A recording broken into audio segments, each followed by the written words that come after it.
All right, good afternoon, everybody. We're going to go ahead and get started with our plenary session over lunch. I'm Shauna Smith-Jaggers. I'm from The Ohio State University and also a research affiliate at the Community College Research Center and at CAPSEE. And today our plenary session is going to discuss the choices that students make in college and whether those are likely to ensure their future labor market success, and whether colleges are helping students make those decisions in a streamlined way. Are they helping guide students into and through those high degree return pathways? And so this sort of accords with a larger movement that's happening with community colleges and four-year colleges across the country known as guided pathways. So we have three presenters here today to talk a little bit about their work in this area. The first is Tristan Denley, who is the Vice Chancellor for Academic Affairs at the Tennessee Board of Regents, and who prior to that was the Provost and Vice President for Academic Affairs at Austin Peay State University, like the vegetable. Tennessee is the state that is furthest along in developing guided pathways at a statewide level, so he'll talk a little bit about that. Next, we have Davis Jenkins. We were also supposed to have Bill Law, the president of St. Petersburg College, but his flight was delayed until cancellation, and so he cannot be here. But Davis is going to cover some of the same ground that Bill was going to cover in addition to his own discussion of his work. So Davis is a senior research scholar at the Community College Research Center at Teachers College, Columbia University, and he works with colleges and states across the country to find ways to improve the educational and employment outcomes for students. Together with me and Tom Bailey, he is one of the authors of Redesigning America's Community Colleges. And he's going to discuss how colleges are redesigning to improve labor market outcomes at scale. And then finally, we have Mike Collins, who's the Vice President for Postsecondary State Policy at Jobs for the Future. And he's led Job for the Future's state policy work for initiatives such as Achieving the Dream and the Developmental Education Initiative and Completion by Design. And he's going to talk a little bit about creating a statewide infrastructure for scaling guided pathways. So let's go ahead and get started with Tristan. Thanks so much. Well, it's a real pleasure to be here. Thanks so much for the invitation. So it's I'm really happy to be able to tell you really about sort of a journey that TBR has been on for the last 3 or 4 years in putting a coherent guided pathway structure in place across the system. What I'm going to talk about is work that's happened at both the 2-year and the 4-year schools, and really try to show you at least some of the data that's behind some of the changes that we've made. If you're interested, there are 4 or 5 recent technical briefs that are all on our website, so you can download a lot more data that talks about this work. So, really all this began by trying to create really clear transfer pathways across the system. So this is work that really began back in 2010. There was some legislation, the Complete College Tennessee Act, that required us to create some transfer pathways which would flow from 2-year schools into 4-year schools in a seamless way, where all of the credits would both transfer and also count towards all those degrees. What I did was to really build on that so that when these began, they were just simply lists of classes. And what we found was that we listed them in alphabetical order, and we got worried when students started taking them in alphabetical order. So we realized that we really needed to sequence them in some way that made some curricular sense, and that's what we began to do, as well as developing more. There are now 56 of these. And then what we did was, so we did this by convening groups of faculty right from all over the state. And what we asked them to do was to actually sequence those classes, and we used a discrete optimization technique, sort of a discrete optimization menu to enable them to sequence those classes where if they followed that structure, all of the pathways would actually fit together. Really knowing that students would change their minds sometimes, there would be advantage. If they move from one to another, then they lose as little, if anything, they lose as little as credits as possible. So there was an overall design to that, and that seems to gain us some significant success. But it still didn't overcome the fundamental problem, which was the fact that students to follow a pathway, they have to actually choose one.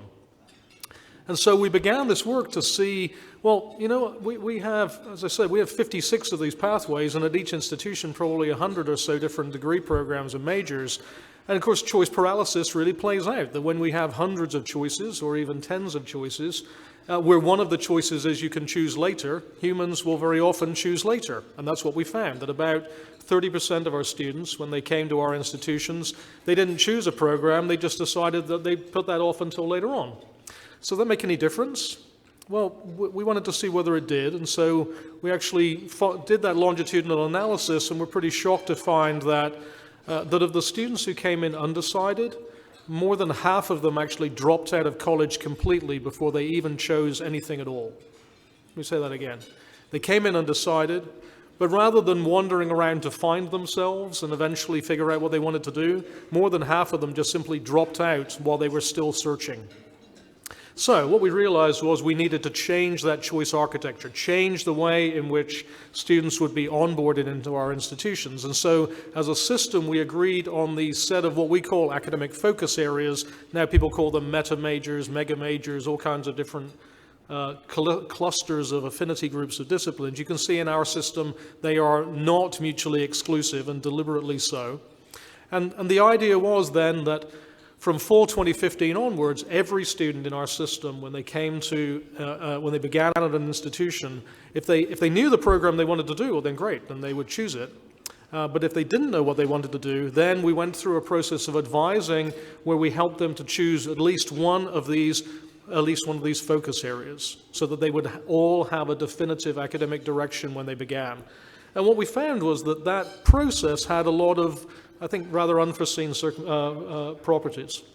The first is that it really enabled people to actually choose definitive programs. I wasn't sure exactly which way this would go, whether we would actually end up with more people who would be in focus areas than we used to have undecided.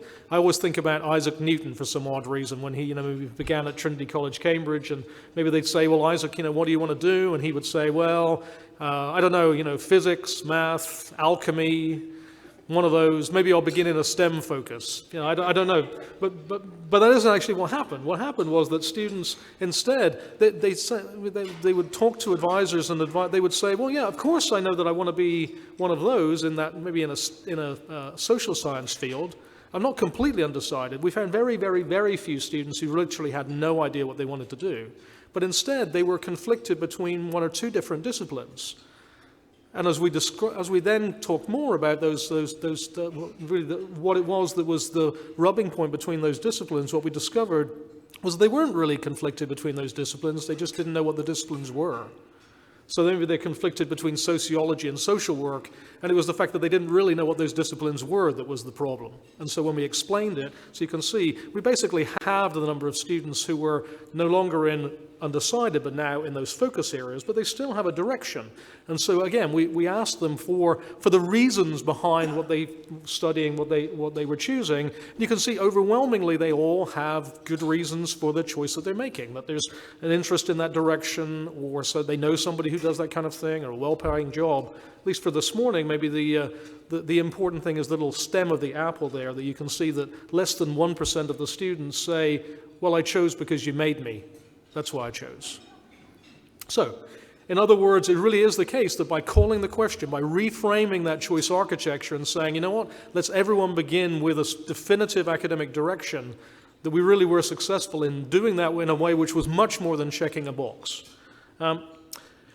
All right, well, so what are the other barriers then along these pathways? Are there, if it is the case that we have definitive pathways that run across institutions and run through institutions, and it is the case that now we've enabled people to actually choose those definitive pathways, what are the major barriers along the way? Well, for us, one of the very major barriers, and it's been talked a lot over the last couple of days, is developmental education. We had about 60% of our students who would begin in our colleges and universities needing some kind of remediation in math, reading or writing, or some combination of the above. But when we looked at within one academic year, what proportion of those students would complete the credit-bearing class, not complete the remediation, but complete the credit-bearing class, what we found was, and I think this has now been reproduced across multiple states, what we found was that about 12% of our math students, for instance, began in developmental math, and within an academic year were able to complete a credit-bearing math class. It was a little bit more in English, it was about 30%, but still sort of shockingly low, especially after about a decade's work in Tennessee to try to improve the quality of remediation. So what we did was we investigated the viability of what has now been called the co-requisite model, where now the students, and we now have completely implemented this in the state, from fall 2015 onwards, every student, rather than beginning in a standalone developmental class, they now begin in a credit-bearing class, in the math class that's in their pathway, or if it's English, then in freshman writing, and if it's reading, then a class which is twinned with a co-requisite class in reading. And then while they're taking that credit-bearing class, they are also required to be in a simultaneous supplementary instruction experience which enables them to be successful in that credit-bearing class. What we found is that that has been stunningly successful. I'm just going to show here the results in math, but as I've already shared, it's true in English and in reading too. You can see that with that 12% baseline has increased up to 55%. Which is really a stunning increase. But you can see also that the increase is not just for those who are the most prepared students. I've disaggregated here by ACT scores, ACT math sub-scores. We're an ACT state, so this is a sensible kind of measure of preparation for us. You can see that the improvements are all across the ACT spectrum. Same kind of picture for writing, same kind of picture for reading, and the same kind of picture also if you look for different subpopulations. So low-income students, students of color, adult students, we see exactly the same picture. Again, 500% increases all across the ACT bands. So very encouraging, and we are still, of course, looking for ways in which we can yet improve this. This is last year's results, the full academic year. Of course, fall 2016 has happened, and what I can tell you is the results we had in fall 2016 are already better than last year, the entire year. So we are yet making, and as soon as I have those results, I'll be happy to share them. So altogether then, if you think about this work in pathways and this work in co-requisite, has it made an impact across the system? Yes, I think that's the easy answer. It is, of course, the fact that we've only been doing this for 3 and a bit years, and so there's no way in which you would imagine that this would increase 6-year graduation rates. But it does, in fact, increase 3- and 4-year graduation rates. So the 3-year graduation rate in our community colleges has gone up 42% over the last 3 years, and 25% for the 4-year graduation rates in the 4-year schools. And I'm also happy to tell you that those changes have been disproportionately true for underserved populations. So for our minority students, it's an 88% increase in the 3-year graduation rate in the 2-year schools, and a more than 50% increase for the 4-year schools. So really a very encouraging increase. So I wanted to share with you just a little bit about what we're learning about the structure of these pathways and the data that might lie behind it. So first of all, across our system, of course, students are in maybe about 5,000 different courses each academic year, about 1 million head count. But it turns out that the enrollment in those courses is highly concentrated. So if you look at those courses, those 8,000 courses, more than half of the system-wide population is enrolled in about 30 of those courses. So it's very highly concentrated. But there's more going on than that. So as well as where everybody is, I wanted to see sort of the structural interaction between these courses. So I'm a graph theorist by trade. I guess this is how graph theorists think. But so we created this graduate transcript graph. So each vertex on this graph is a course which appears on a graduate's transcript over the last decade across TBR. And then we join together courses which appear together on a graduate's transcript. And then, at least for today anyway, the bigger and bluer the vertex is, the more that happened. This is sort of an entertaining thing that a graph theorist might do on a Saturday afternoon, or if they have a late flight. But it might be sort of useless, but it turns out to actually be pretty useful, because this graph has a known structure. It's a small world graph. Just like the internet, just like actors in movies, just like social structures in general. So this whole idea of 6 degrees of freedom and the ideas of viral spread across small world graphs, all of this comes into play. So if you like, math and English are sort of the Kevin Bacon of curriculum. Maybe you could think of it that way. Well, as I say, this idea of this structure of small world graphs is powerful. If you infect a small world graph with a virus, or you remove vertices from a small world graph, it matters which vertex you infect or which vertex you remove. If you remove the ones around the edges, basically nothing happens. But if you do that to the ones in the middle, the whole thing falls apart almost immediately. So this kind of captures the fact that these 30 courses, it's not only just where everybody's enrolled. What happens in those courses has an enormous effect on the overall likelihood of success of students. So let me sort of show you what that might look like. This is 10,000 students in community colleges, 2,500 of students who completed both their English and math in their first year, 2,500 who completed their math, 2,500 who completed their English, and 2,500 who didn't complete either in their first year. And gradually, as they drift up the screen, they amass student credit hours towards their degrees. And across the top, I've shown you the graduation rates. As they graduate, they get counted. So you can see the stunning differences between, even in that first year, just how successful those students are in completing those early courses. So maybe I can sort of show you more carefully. I've sorted them now, so the red ones will all be in the left and the green ones all on the right.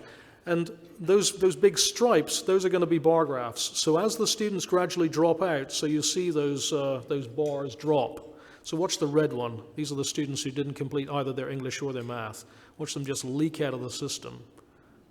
It's really astonishing. So this idea of this sort of fundamental role of reading and writing and mathematics to the overall curricular structure, it's much more important than we ever really imagined. Look at the difference in graduation rates, if you wanted to look at 6-year graduation rates, between just what happens in those first year, between those two classes alone. This kind of gets the structure of that viral spread. It's also the case that we're learning that it's important that the students feel like they're studying what they thought they chose. Right? If we're going to make them choose something, they should feel like they're studying that. And this builds off some work that Davis did and his team.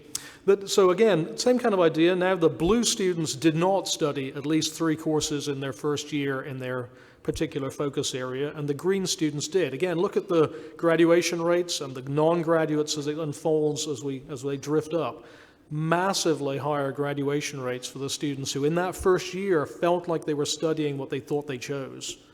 And that sort of bears itself out again in these sort of baseline graduation rates. You can see basically twice the graduation rate in community colleges for students who even attempt those courses. I think Davis's early work suggested that when they passed those classes that they were much more successful. Of course, that was an important finding. It turns out that even attempting those classes, now this is an advising issue. This is about the way in which we design these pathways. And again, this is also true in the university setting too, that it's not quite as pronounced, but still a good 50% increase.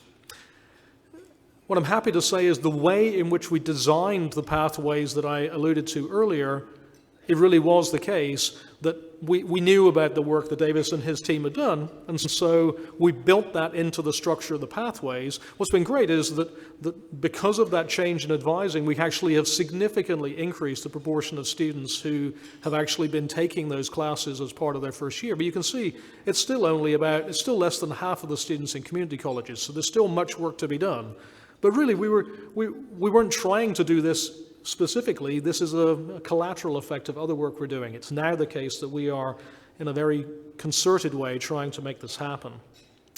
Maybe the last thing I want to share with you is just a recent finding that links all this with academic mindset. So I'm going to show you that same animation, but I'm going to freeze it just at the beginning of semester 3. So there it is, just between 2 and 3. And you can see the sort of front of that wave is all green. The front of that wave is all students who, in that first year, they took courses which involved courses which were things that they thought that had something to do with what they chose. It led us to start to look at academic mindset, and that's exactly what we did. We did a very large-scale survey of our incoming class, looking at how they felt about the courses and how they regarded themselves as learners. What we found was that there is, exactly as that suggests, a very deep connection between the perception of students feeling that the courses that they're taking really have something to do with what it is that they envisage as their academic direction. Again, this is perception. Of course, it's the case that all of the courses count in this in an important academic way. But whether they regard those classes as having that purpose, you can see the effect size is just enormous.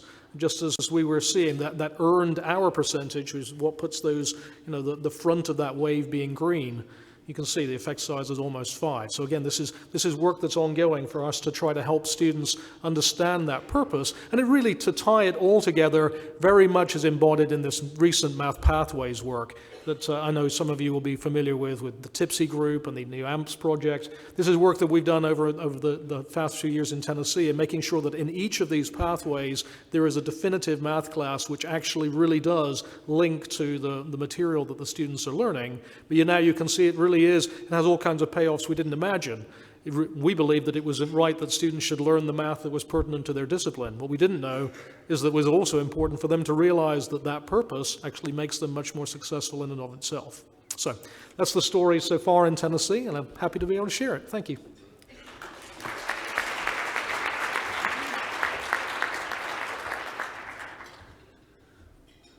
Good afternoon. So I want to talk about a burgeoning movement among colleges to try to take advantage of these ideas that have come out of our research, Tristan's incredible work on the ground with his colleagues in Tennessee, with the ultimate goal of improving so that CAPSEE that happens 10 years from now will see much better outcomes from higher education. And we've learned a lot from CAPSEE in designing this. And, you know, part of this is about redesigning colleges. The theory here is scaling up discrete programs is not going to work. You have to redesign fundamentally.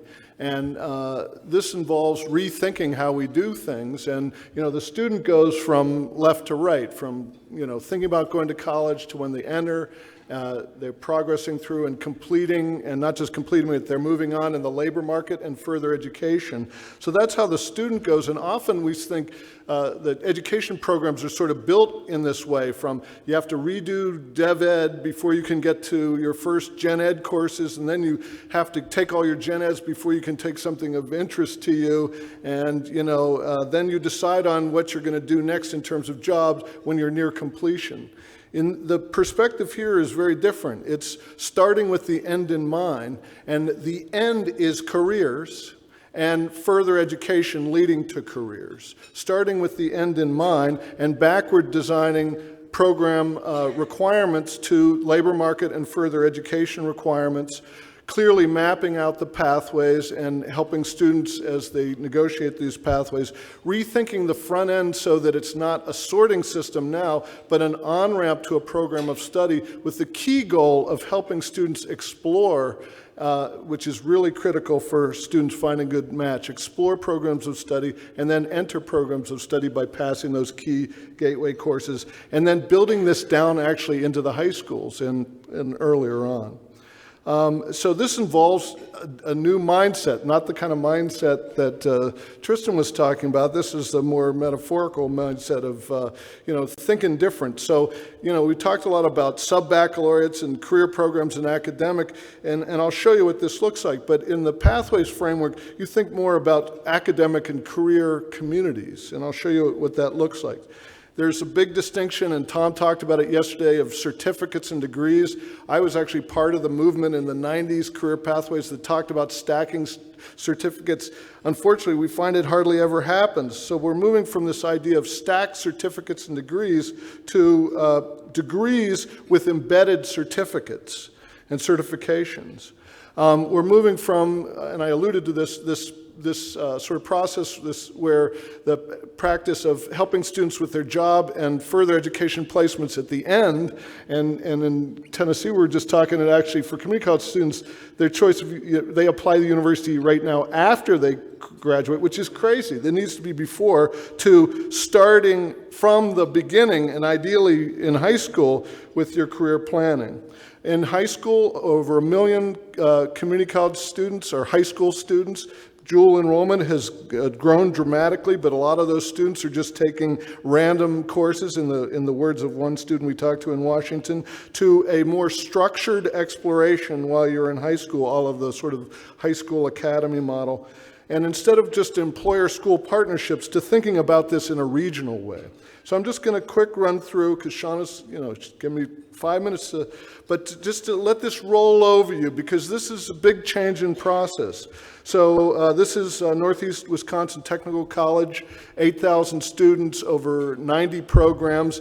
And in the past, you know, like if you went to their website, they'd be alphabetically listed. So that's why you have a lot of accounting measures. If you had AA zoology, you'd have zoology measures. But so they've organized these into these fields of interest. So this is what you see when you type in programs at Northeast Wisconsin. And then this is the transportation logistics field of interest. And you'll notice on the right side there the list of all the programs in those areas. And it's sort of like what excites you, you might be interested in this. Because this is actually a big field that very few students know, hardly anything about, especially in Green Bay. And so you move to the program slide, and it shows you, it describes the program, it gives you labor market information, and then for every program, it has these 5 drop-down menus. What careers are in my future? So it has career information. How do I get started in this program? When's it available, and what are the requirements? What will I learn? These are the maps that Tristan was alluding to, the semester by semester maps. And then very critically in this field, what's next after graduation? So this isn't just, well, you can go to University of Wisconsin. This is, you can go to University of Wisconsin in logistics at UW Green Bay in these particular programs. And actually in the logistics field, you can get decent jobs, warehouse jobs with a certificate and associate degree, but the best jobs in this field are going to people with bachelor's degrees. So eventually students in this field, if they want to, and that's what CAPSEE shows, the certificate, you get a bump, but you level off. If they want to proceed, they have to go to a bachelor's degree, but this takes them not to all of University of Wisconsin's umpteen hundred degrees, but to the ones that are relevant to the field. And then what else do I need to know about the program? Internship, study abroad kind of things. And again, information about financial program costs, and then where you can talk to someone who knows something about this program, all in one sort of package. Another example from, and Bill Law unfortunately wasn't able to be here, but St. Pete Community College, 30,000 students, over 180 programs. They used to have them in alphabetical order, 180 even on a website. It takes a long time to scroll. They've organized them into these 10 academic and career communities.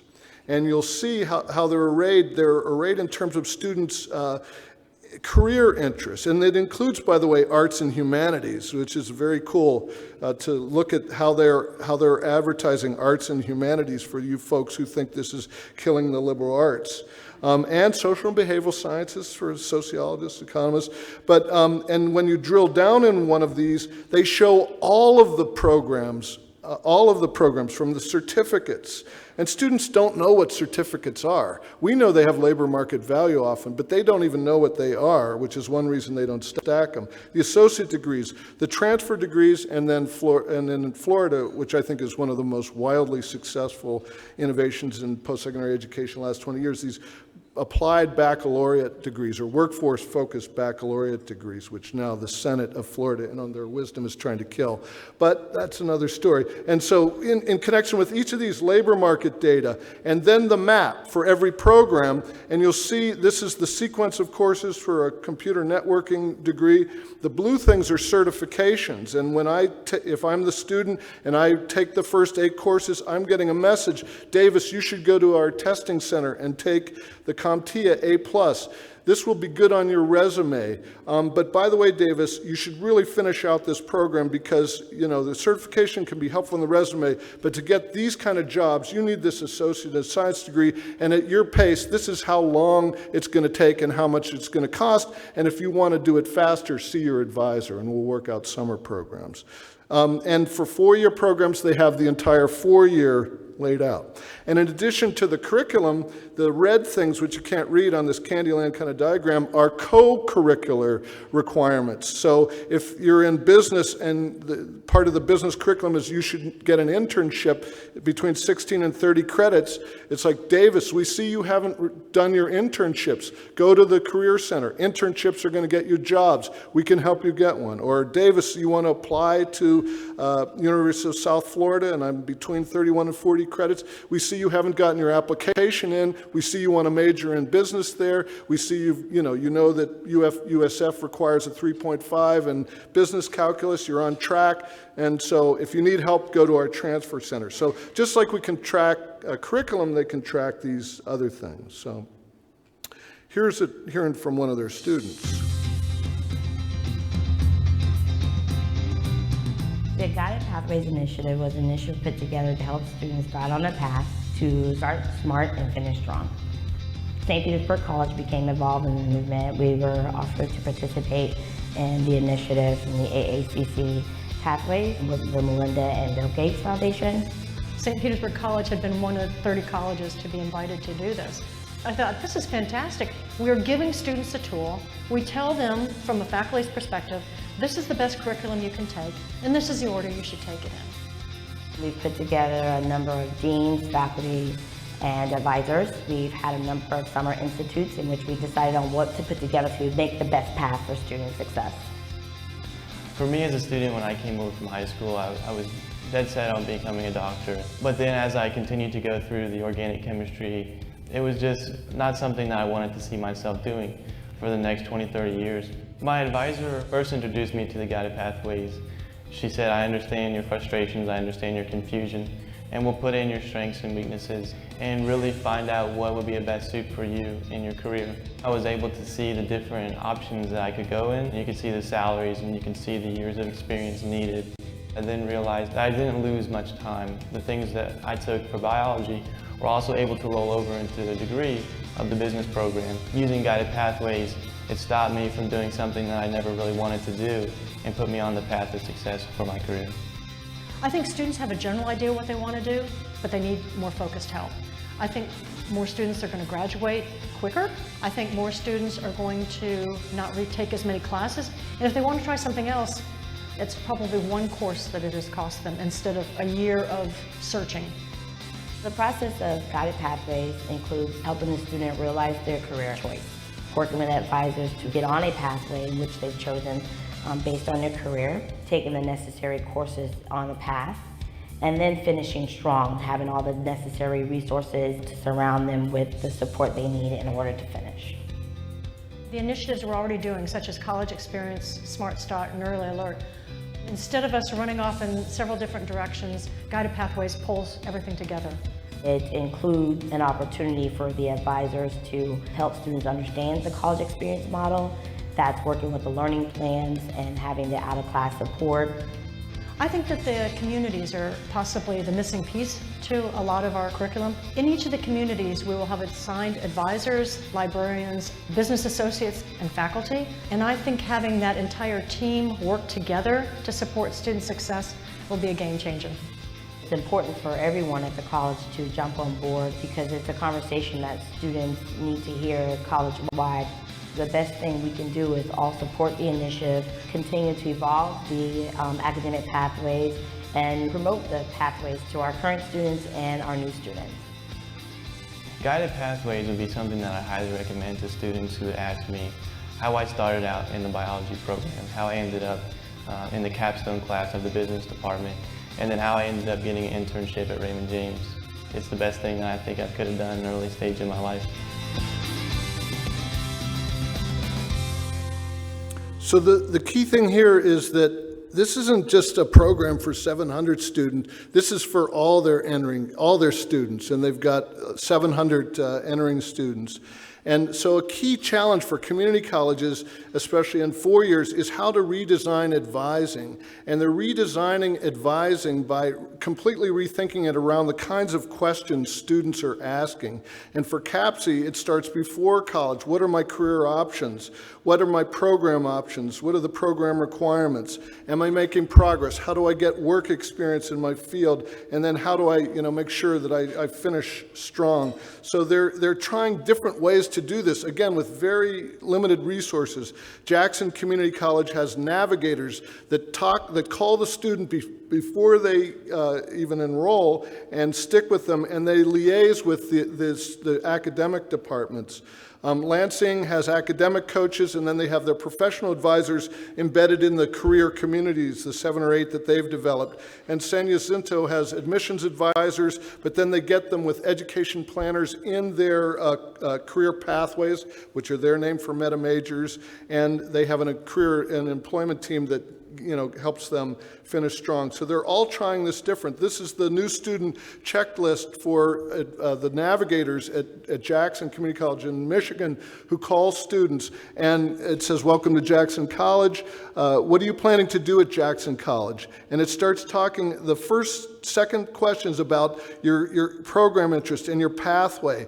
And Jackson has their programs in these 5 meta majors, they call them pathways, and they have information. And from this first contact, which is a telephone call before the student enters, they're asked, what do you want to do? And then this is reinforced at orientation in their first year experience course, which is customized to their area of interest. They have to take a course in their area of interest in the first term to see, do I really like business? I didn't know it involved math. I thought you just made money. But do they experience it?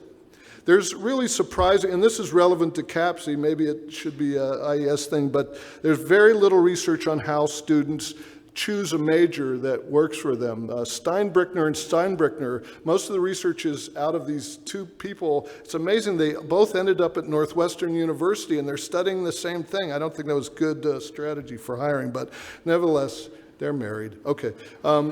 This Steinbrickner and Steinbrickner is what we know in the U.S. There is more in Europe, but it basically says this isn't about information. It's about a process of exploration. Am I good at this? Do I like this? Do I fit in? And then, very importantly, and how do I network with people who can connect me to internships and to know someone at the university and the business school and who can say, Davis, you're good at this, if I'm a kid who's first generation. How do I connect this? So again, Sinclair Community College in Dayton, Ohio, requires students in the first term to choose one of these 6 career communities.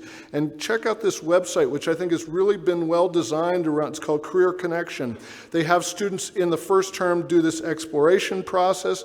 By the end of the first term, and this is true at all of these colleges, you develop a full program plan, and if it's a 4-year, it's a 4-year, if it goes through the baccalaureate, through that. And then once you're in your program, you want to gain experience. So how do I get internships? How do I do program and get experience? And then how do I finish strong to be able to be ready to transfer efficiently and get into the labor market? This is the kind of, they too started about 2013. This takes about at least 3 years to get going. They too have been doing co-requisite. Similar results. This is the take at least 9 credit hours in your program of study in the first year. They've gone from, say, around 35% to half of all students, and the red is for minority students. African American males still lagging, but it's double what it was, more than double before. So we're seeing dramatic increases in this program momentum, which is correlated with long-term success. And these are from the past. Only 9% of students in the past who didn't complete 9 program credits in their area of interest in 1 year ever got any kind of degree, compared to 40% of those who passed more than 9. So the key here is moving this down into the high schools. This is Pierce College website. You CAPSEE people will love this because it's sort of mapped out for you. It maps their different credentials. These are in business, certificates, associate degrees, bachelor's degrees to particular jobs. You'll see on the left-hand side, there's job information, there's career interest information. And underneath of these is a program map and information that becomes the basis for the student's plan that their progress is tracked on. What's significant about what Pierce is doing, and this is the one for math education, and links to the four-year programs in education, the jobs in the Washington State, and also the Washington State teacher certification. What's significant, though, is that they're now building these paths down into the high schools. And having their dual enrollment, all dual enrollment students have to take a student success course. They have to choose a roadmap, at least a broad field. They have to develop a full program plan. And this, if you're interested in business or computer science, we were talking about that earlier, this tells you what courses in high school you need to be taking. It also talks about what kind of internship and other experiences you should be getting. So I'll pass it on to Mike. Thank you, Davis.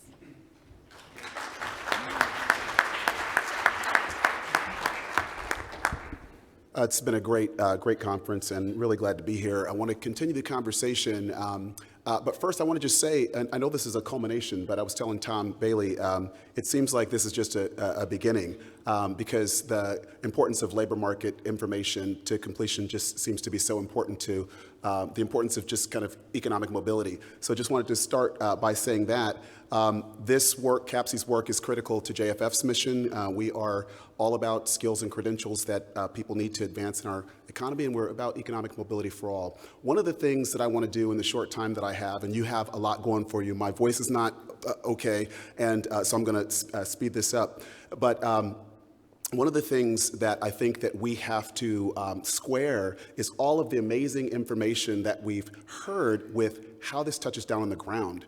So we know that we've got to transform colleges to be able to do this work, to be able to provide the guided pathways, the excellent work that we just heard about. So how is that going to happen? I want to talk a little bit about that, and I want you to think about your role in that. So I'd like to ground my comments in work that JFF has been doing with a host of national partners over the last decade in really working on community college completion.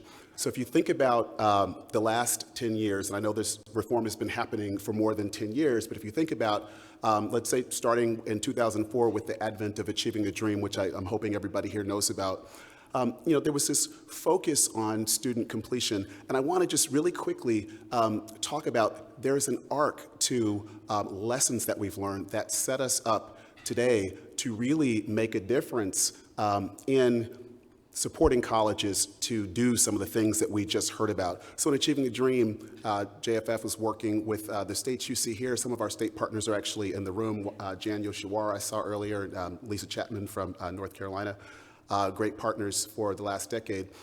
Part of what we learned in Achieving the Dream was the importance of, that shift from access to completion, and we were primarily focused on state and system level policy around that. Then going in the next kind of initiative, looking at the front end of the student experience, we really focused in on assessment and developmental education and what to do there. Learning that front end is not going to be enough, stepping back and coming back up and looking at the full range of the student experience. Davis showed you the kind of the lost momentum framework, looking at what do we need to do at the beginning of the student's experience all the way through became the lens. And what I want to talk about, to use the rest of my time today to talk about, is some work that we've been doing, again, with national partners that is focused on what we call a student success center. We got some support from the Kresge Foundation to develop a concept, and I want to tell you a little bit more about it.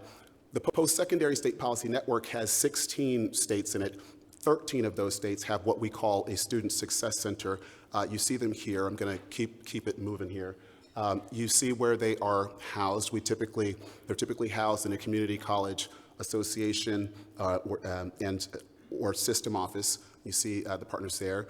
And their sole purpose really is to create kind of coherence out of all of the multiple kind of completion initiatives that have been happening. You saw 4 that I just ran down, but there are state, federal, private initiatives that colleges are grappling with, and the student success centers grew out of work that 4 states were doing that really they were really trying to look at all of those initiatives and organize them in ways that colleges could kind of engage the different initiatives in ways that made sense for their unique goals. So really providing that coherence. The centers today are making up a network. Again, I was talking about there are 13 of them. We're going to grow that, tell you a little bit about that in a minute.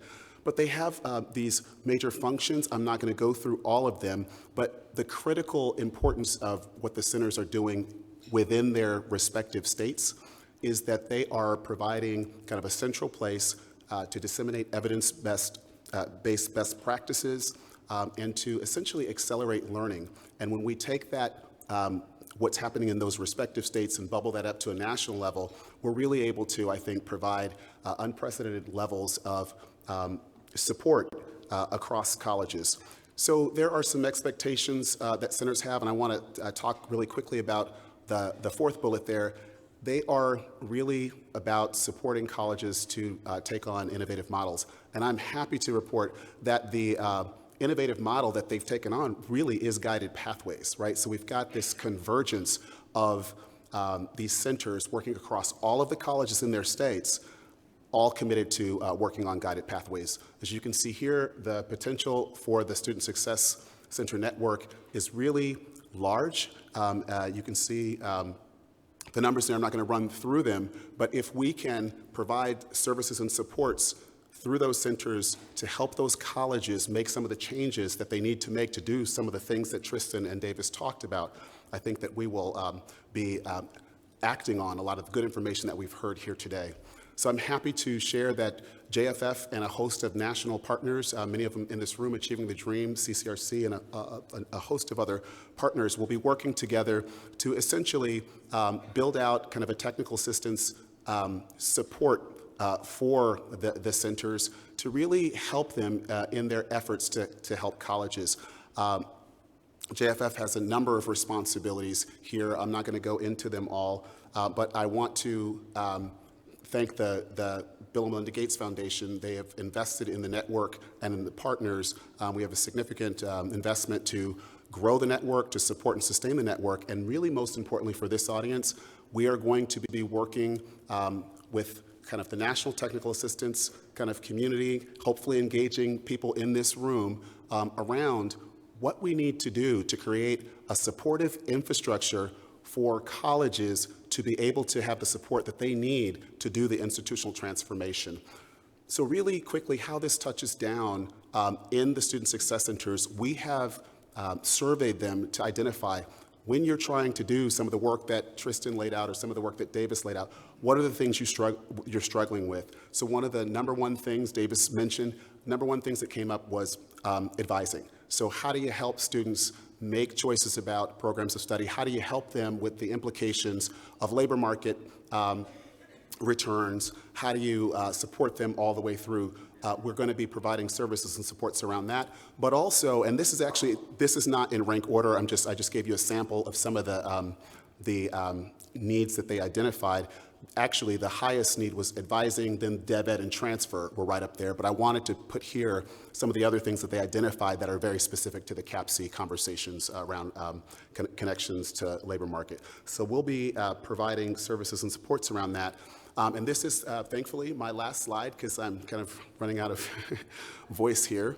But one of the most important things that I'd like to get through is that a lot of the conversations that we have around institutional transformation have taken place in a very kind of discrete and retail ways, right? There are 1,200 community colleges. There's no way that we are going to be able to solve this problem individually. You're going to have pockets of, kind of high performance and excellence that nobody else is going to know about. And so part of what we're trying to do, again, with the field, this is not JFF. We're going to be working with CCRC, Achieving the Dream, National Center for Inquiry and Improvement. We want to figure out how to work with people like Tristan. How do we package what they've learned in Tennessee and provide a set of services that we scale out to all colleges? I wanted to end with showing you some of the things that the Student Success Center directors have identified as really important needs for them. We want to make sure that we can build a system to where technical assistance providers, people that are helping the colleges, actually have some grounding in the field. They know the college's pain points, but then we also have to make sure that we're scaling services and supports. So right now, most of you know the market for support for this kind of work is it's very weak, it's very fragmented, it's very focused on singular solutions. Well, Guided Pathways is a comprehensive student success strategy. You can't just do one solution, right? You need integrated solutions. So we are trying to work with people in the field. Davis and others are central to this, but importantly, we can't clone Davis. We would not want to do that. But part of the problem is how do we have what Davis knows, what Tristan knows, and provide that across all the colleges within states. So we're working on train-the-trainer type models. We're convening, we're trying to accelerate knowledge transfer by having centers and colleges come together.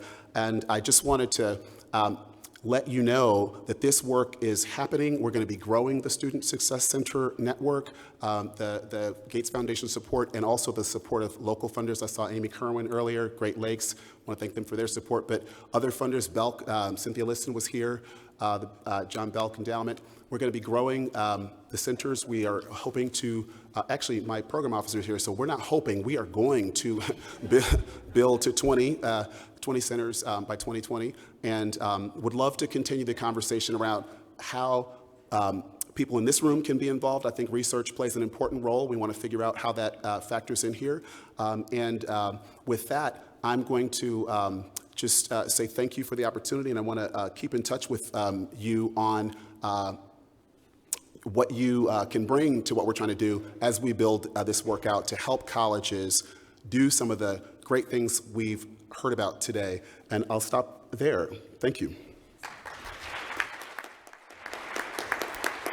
Okay, thank you to all of our panelists. I think that we're going to be having, oh, I see a microphone there and one over there.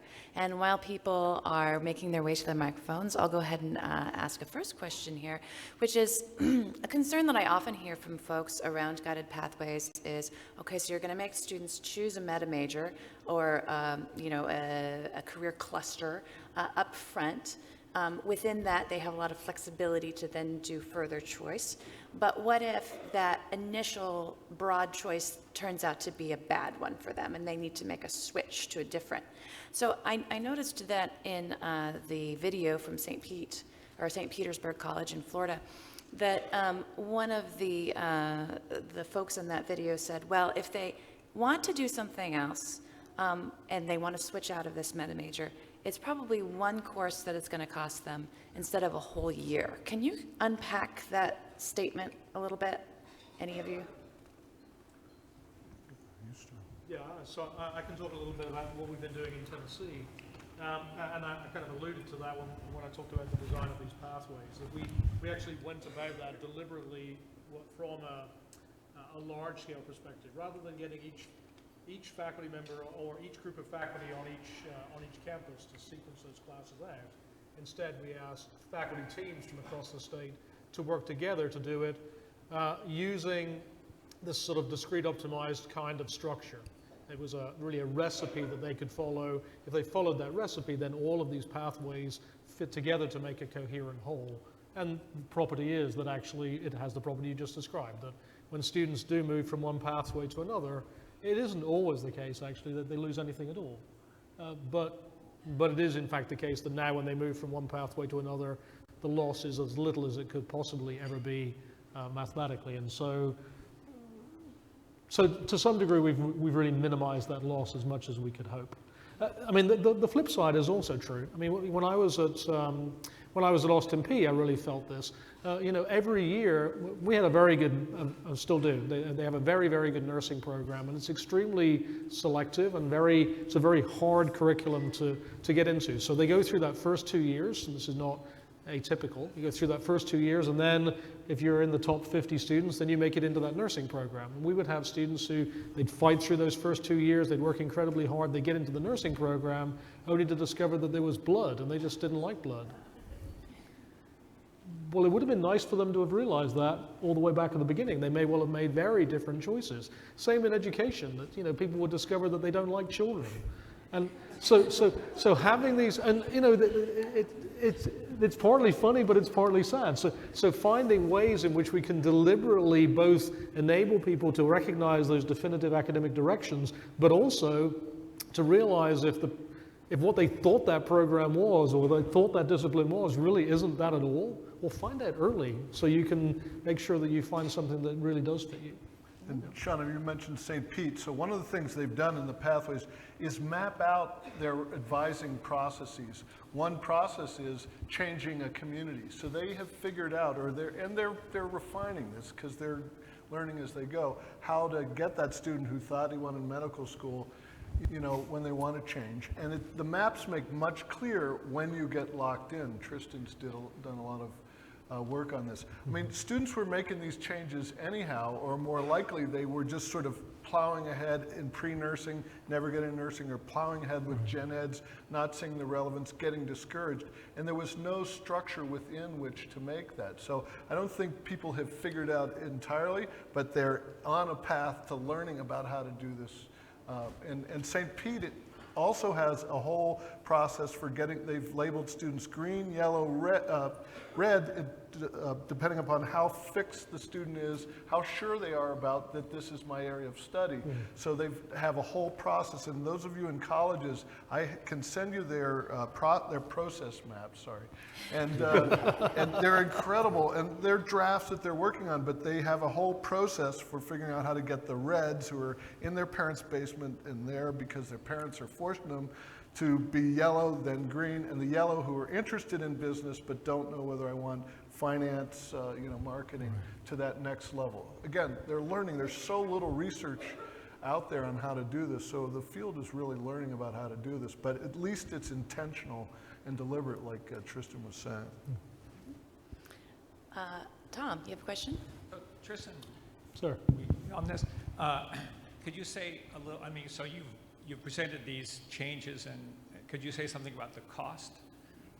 I don't remember that Tennessee has been flooding resources into their higher education system. So how have you been able to do this? Maybe I'm wrong, but... Well, I will take the opportunity to very much thank the Bill and Melinda Gates Foundation and the Lumina Foundation for their support in doing this work. But it's also the case that much of the work has also been around really repurposing what it is that we're doing. That it isn't, I'm a sort of a tremendous believer in realizing that we can't make change which is dependent on grant funding or philanthropy funding. It has to be about changing our basic operation to be something else. So actually, some of the work that Davis and his team has done is to actually put a cost on, for instance, the co-requisite model. And at least what their numbers show is, well, yeah, we're teaching many more classes. So of course, if you're teaching many more classes, the instructional cost will go up because there's simply more classes being taught.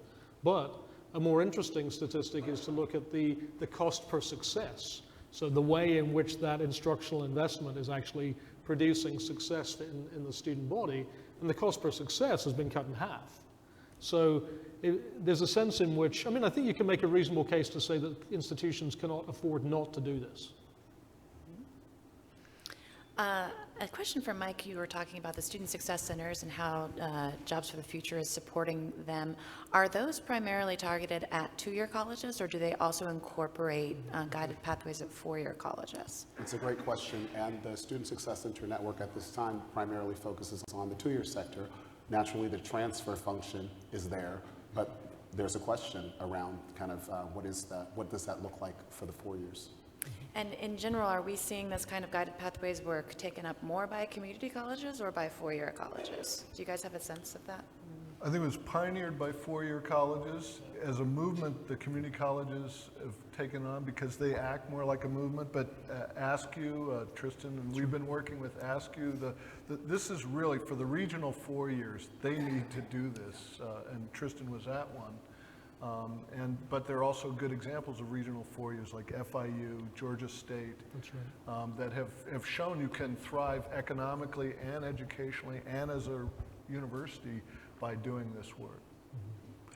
Yeah, and we've been working with the four-year schools too to create the sort of the other half of those transfer pathways. So when students in the community colleges go through the first 2 years of that transfer degree, it's important for them not to only know how that first 2 years looks, but what happens next. So if I go to this university over there, how will that next 60 credit hours look? And so all of that has been worked out and is all available for them to see.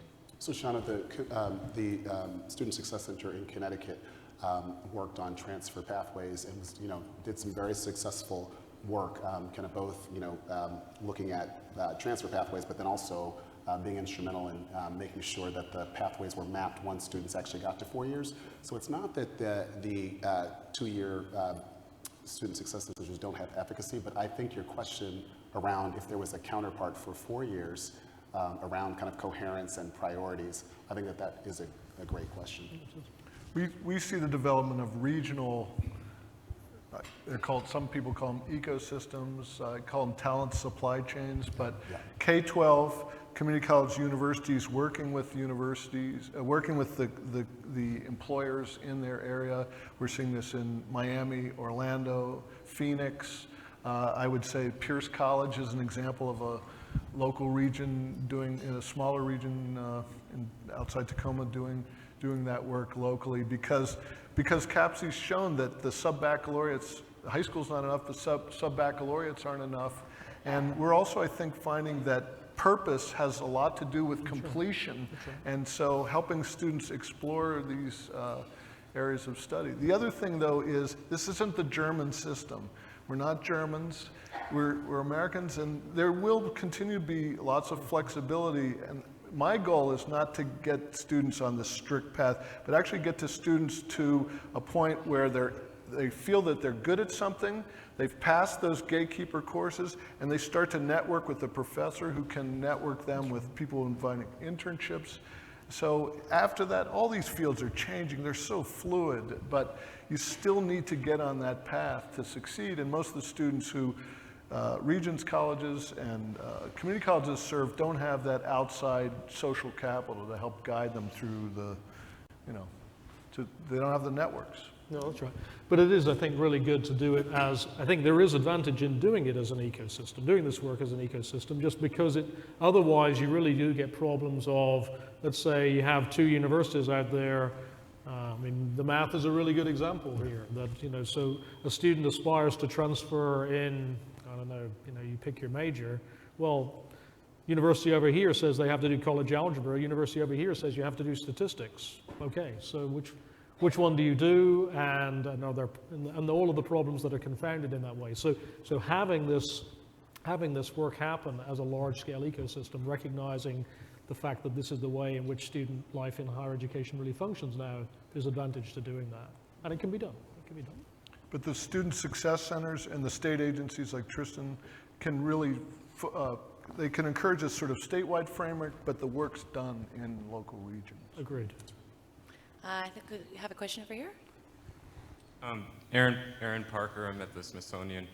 So as a federal employer on the industry side, within this pathway framework, I was wondering, we certainly have, in the federal system, a traditional way of not connecting or connecting with the education system, but in your experience, if you were to have the federal sector in a sit-down meeting, what specific touch points or what role do you see ideally the industry playing within this pathway system?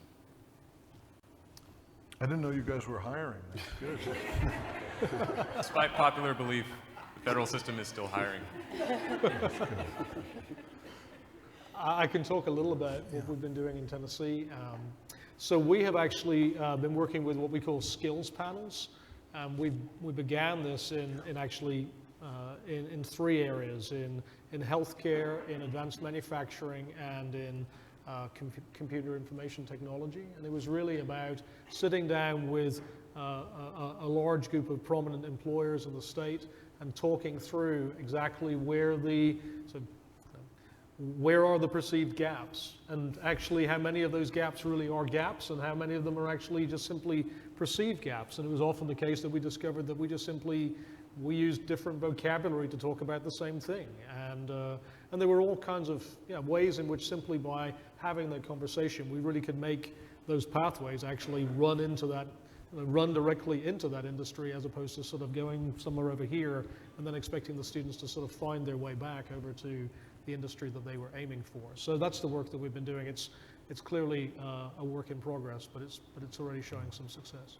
I mean, I just want to say there are some examples of really good work that's going on that really does look at, like you mentioned, employment. So I know JFF is supporting the Pathways to Prosperity work, to where you're starting pathways in K through 12, kind of dual enrollment. You go through the college, and then there's an employer engagement component where employers are engaged. So you're not just completing and just kind of going out in the ether. You're completing and going into a real job, and that employer has been working with the community college system to essentially construct the pathway.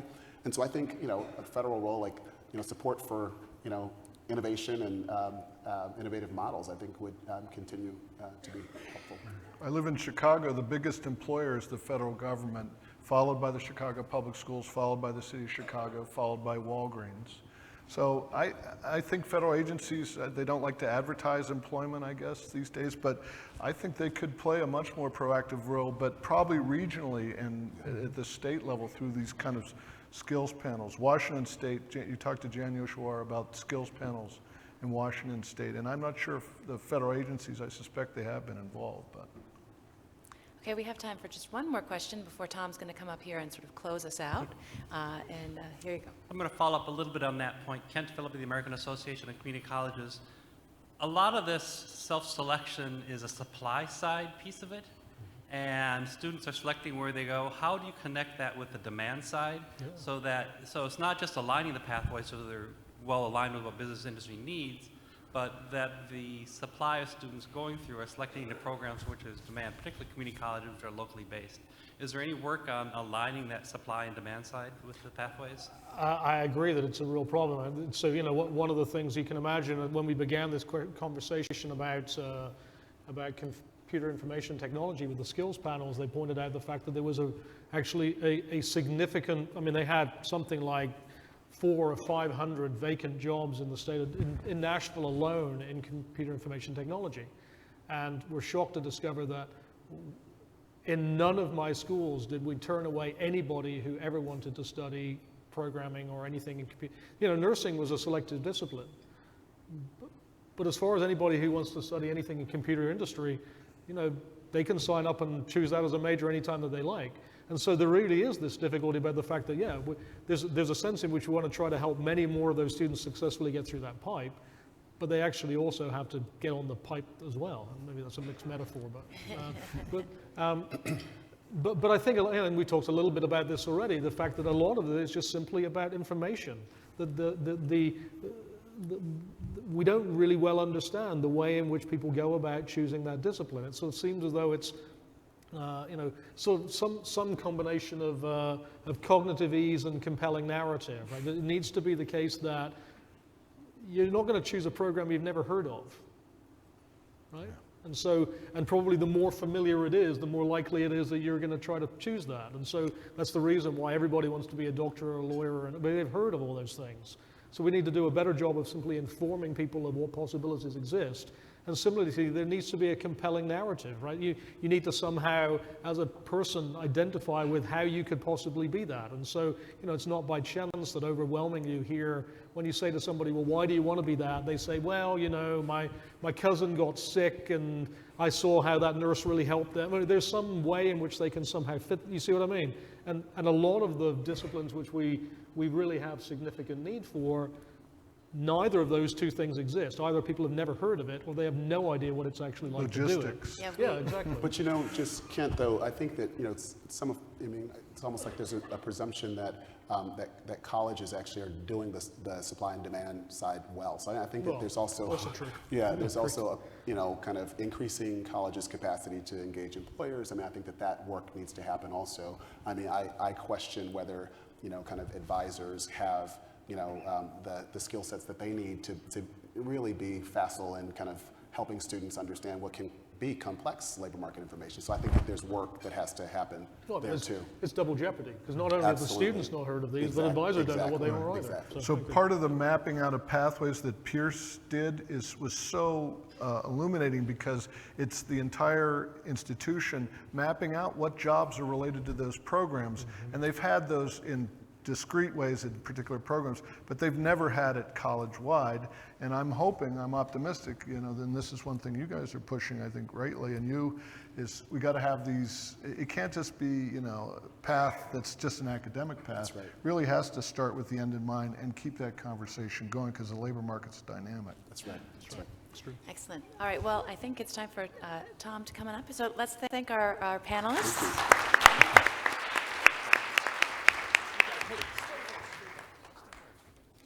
All right, thank you.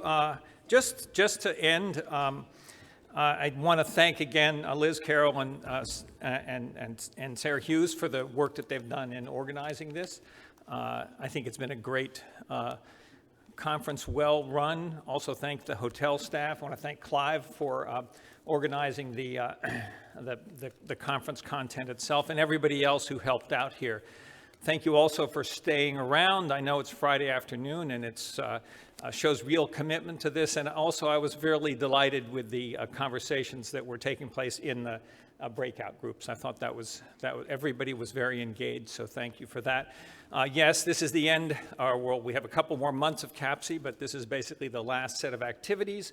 That's true. That's going to end. On the other hand, the kind of the various communications that we've had, the organizations that we've worked with, the connections that we've made, those are all going to continue. The issues that have been raised in this, we definitely will continue working on that.